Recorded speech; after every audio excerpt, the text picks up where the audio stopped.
안녕하세요. 매일매일 습관처럼 매일 헌법 6월 24일 월요일입니다. 또 월요일 또 월요병 걸리신 거 아니시죠? 자, 월요일도 즐겁게 한 주를 시작하는데 즐겁게 가셔야죠. 오늘마저 우울하면 어떡해요.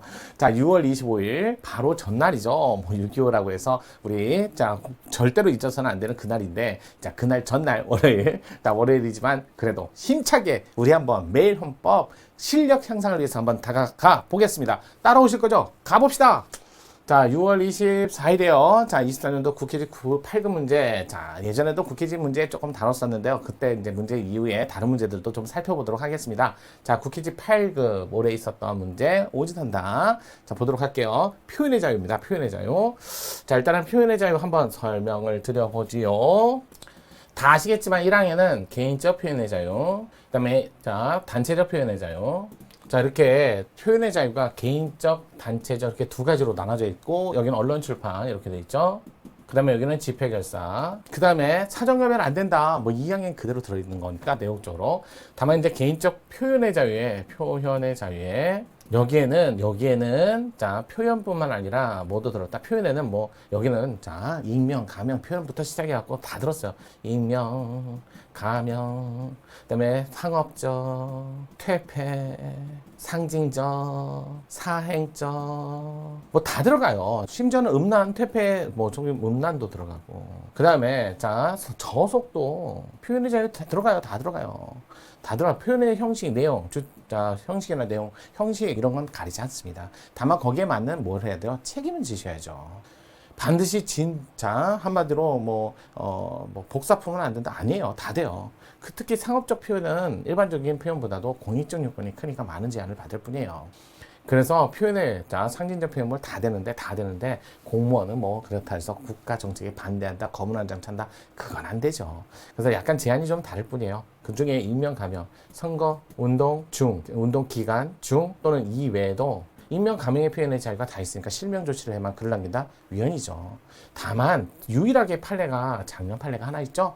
공공기관에서 운영하는 인터넷 사이트에 글을 남길 때 실명을 해야만 실명 의무. 이건 반하지 않아요. 이건 반하지 않습니다. 요거 최근 판례니까 이런 거는 좀 보셔야 돼요. 상업적 광고물은 그래도 광고물이 표현물이지만 많은 제한을 다른 표현물보다도.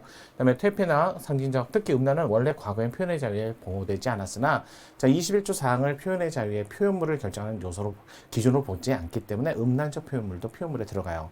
저속한 표현물도 표현물에 들어가요. 물론 이 표현만 있는 게 아니라 상대방의 표현에 대한 자 한마디로 이걸 정보원이라고 하죠. 정보원에 접근할 수 있는 알 권리도 들었다. 이렇게 해야죠. 뭐 예전에도 문제에서 얘기했지만 알 권리는 자유권에 해당되는 성질도 있고, 그다음에 청구권에 해당되는 성질도 있다. 이거는 예전에도 한번 설명을 드렸던 것 같아요. 자유권의 성질, 그래서 수집, 수령, 청구권적 성질, 공공기관, 정보, 공개법. 이거요. 그다음에 여기 수령할 때는 자 신문 구독 사건, 신문 구독, 자 삭제, 자비로 신문 구독 삭제 사건, 수집, 그러면 이거는 불온수죠. 군내에서 금지 사건, 뭐 이런 것들을 했었어요. 특히 알 권리는 이거 구체적 기본권인 건 다 아실 거예요.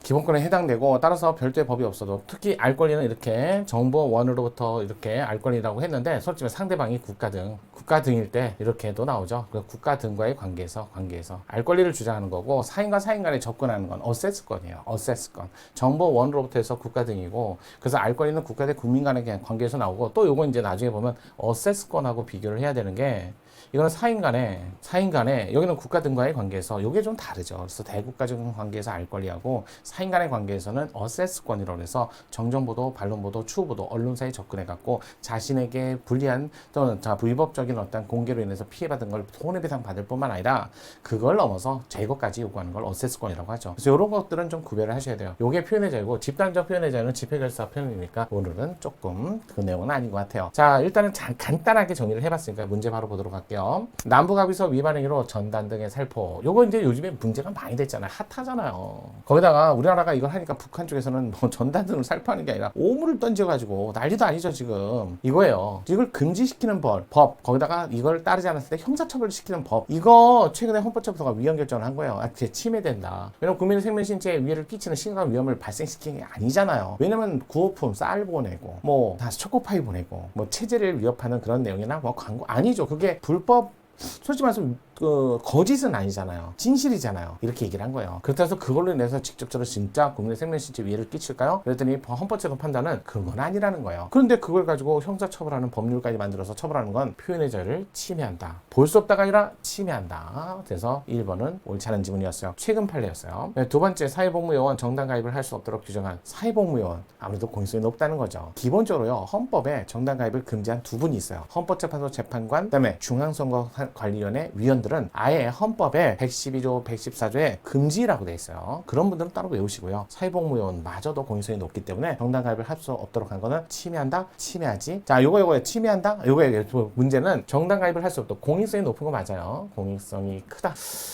하지만 할 수 없도록 규정한 건 좋은데 그 법에 뭐라고 되냐면 그 밖에 정치적 단체 요거 이제 많이 나오잖아요. 그 밖에 정치적 단체 너무 포괄적으로 만들었다. 이게 결국 너무 포괄적으로 법을 만들어서 애매하게 만드는 바람에 정치적 목적을 지닌 행위에 관한 부분도 마찬가지고 사회복무요원의 정치적 표현의 자유를 침해한다. 한마디로 복무와 관련된 직무와 관련된 그건 중앙 공익성이 높으니까 안 되는데 개인적인 영역에서 어느 정도 정치적 활동을 할 수 있는 여지는 남겨두는데 일체 그 밖에라고 그래갖고 너무 포괄적이다. 이거는 암기하셔야죠. 그 밖에 정치적 단체. 아주 많이 나오죠. 너무 포괄적이어서 침해한다. 만든 집은 최근 판례 문제요. 그다음에 23년 문제, 23년 8년, 22년 판례 문제가 많이 나와요. 3번 누구든지 선거일 전 180일 선거일까지 선거에 영향을 미치게 하기 위해서 이거 22년, 23년 판례에 많이 나왔잖아요. 물막이라고 외우셨죠? 물. 자, 광고물, 게시물, 현수막, 심지어는 화환 선치를 또 1조로 금지한 거야. 축하화는 보낼 수 있죠. 화이팅! 기운을 내는 저한테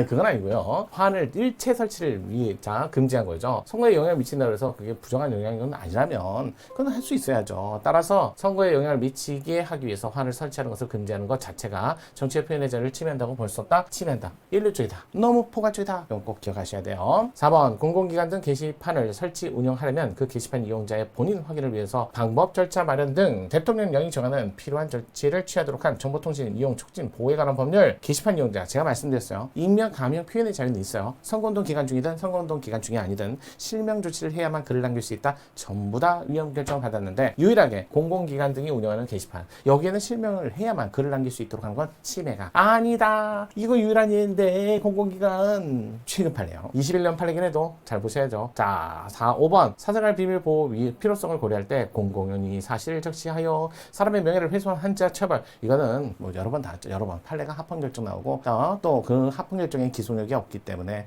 보통 기본권 침해하지 않는다. 기각도 그렇고요.